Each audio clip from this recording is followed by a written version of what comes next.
Hey guys, Allison here.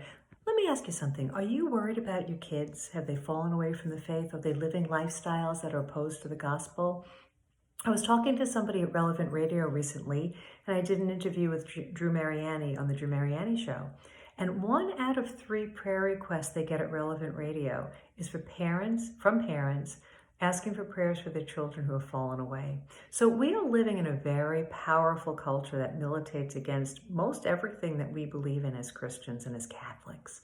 So how do we guard against this? How do we deal with this when it happens? I think the Gospel of Mark tells us a really good lesson. In the Gospel of Mark, the scribes had come from Jerusalem and they said of Jesus, he is possessed by Beelzebul. It's by the prince of demons that he drives out demons. So Jesus' response was this: how can Satan drive out Satan?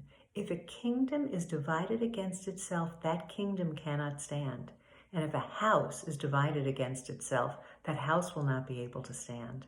And if Satan has risen up against himself and is divided, he cannot stand. That's the end of him.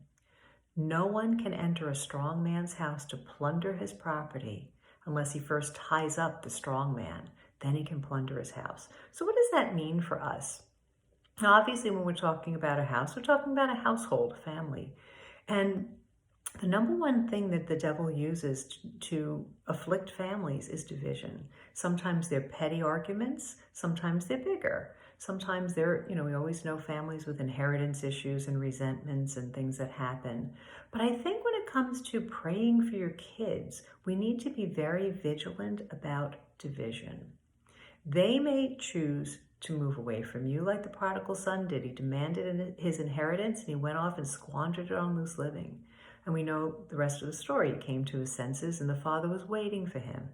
So we need to be praying and we need to be doing spiritual battle because there's so much more. The battle is not about flesh and blood. It's powers and principalities. And I think that's a really important thing to think about. I put together a Parents Spiritual Warfare Power Pack.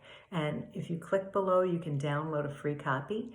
And I think that we need to start recognizing that those signs of division, those signs of little petty arguments, and we see it everywhere. We see it in the church. If you want to see division, just start trying to do something good. Start some good organization. You're going to see division all over the place. Now, we look and we get frustrated sometimes. We look at people who are totally committed to evil and they stick together, right? They're in lockstep, thick as thieves, as they say.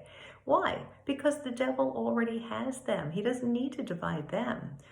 That is his calling card. So when it comes to your family, continue to pray. Continue to try to leave the lines of communication open. If they definitively walk away, you can't do anything about that.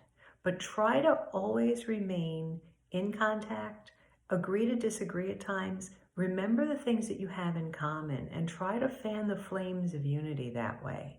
And you're going to see tremendous help. So download the Parents Spiritual Warfare Power Pack that I prepared for you. It contains a few articles, some really powerful prayers, and some book recommendations. So I hope you find that helpful. May God bless you, and make sure you subscribe below so you get more videos as I put them out. God bless you.